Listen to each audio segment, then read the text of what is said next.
আসসালামু আলাইকুম।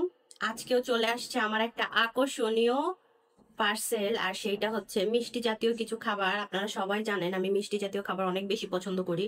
তো তাই আমি অর্ডার করেছিলাম মিষ্টি জাতীয় খাবার।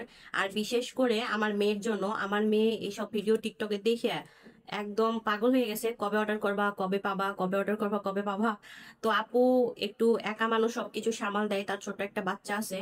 তো তার কারণে উনি এসএমএস করে রাখলে একটু রিপ্লাইতে লেট করে, ডেলিভারি প্রসেসটাও একটু লেট করে। তো আপনাদের অবশ্যই ধৈর্য সহকারে ওনার কাছ থেকে প্রোডাক্ট নিতে হবে যদি নিতে চান। তো আমি আজকে ওপেন করে দেখাবো যে আমি আমার জিনিসগুলো যা অর্ডার করছিলাম ঠিকঠাক ভাবে পাইছি কিনা। ঠিক আছে, আমি আগে বক্সটা নিয়ে আপনাদের তো এই যে দেখেন, এত বড় একটা বক্সে করে খাবার দাবার চলে আসছে, এত বড় একটা বক্সে করে। তো আমি এইখান থেকে একে একে, অলরেডি আমি উপরে ছিঁড়ে নিয়েছি। তো এইখান থেকে আমি একে একে বের করে দেখাবো। উপরে রুম করতেছে, যার জন্য হয়তো বা একটু শব্দ আসতেছে, আপনারা ডিস্টার্ব ফিল করবেন না প্লিজ। আর আমি একে একে বক্সগুলো ওপেন করে দেখাবো। এই দেখেন, এগুলো হচ্ছে নারকেলের খাজা টাইপের কিছু। এই দেখেন কেমন লাগছে দেখতে, ইয়ামি লাগছে না? এখন আমি এগুলো আপাতত আপনাদেরকে উপর থেকে দেখে দেখে রাখছি, তারপরে একটা ভিডিওতে আমি খাবারটা দেখবে। এগুলো হচ্ছে আপনার সন্দেশ, প্যারা সন্দেশ বলে এগুলো, নাকি সবকিছু কুষ্টিয়া থেকে আসে সরাসরি। আপু সরাসরি কুষ্টিয়া থেকে আনানোর পরে এখানে আমাদের এখানে সার্ভিস দেয়। তো এই দেখেন, এটা হচ্ছে নারিকেলের নাড়ু।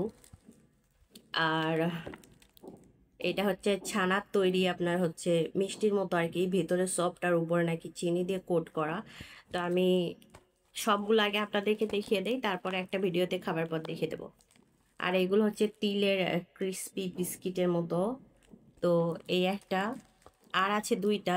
টোটাল আমি 7টা প্রোডাক্ট অর্ডার করছিলাম। এই যে এটা হচ্ছে তিলের খাজা, এটা আপনারা সবাই জানেন কুষ্টিয়া থেকে সরাসরি আসে। এই যে দেখেন। তো মোটামুটি আমি যা অর্ডার করছিলাম সবকিছু ঠিকঠাকই পাইছি। আর এইটা হচ্ছে আপনার সোনপাপড়ি, কুষ্টিয়ার বিখ্যাত সোনপাপড়ি।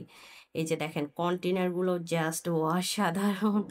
ওয়াও, আমি তো অনেক খুশি, কারণ আমি যা অর্ডার করছিলাম ঠিক তাই পাইছি, সবকিছু ঠিকঠাক পাইছি আলহামদুলিল্লাহ। তো আমি এগুলোকে আপনাদেরকে খাইয়া দেখায় দেব পরের ভিডিওতে, যেগুলোর টেস্ট আসলে ঠিক ছিল কিনা।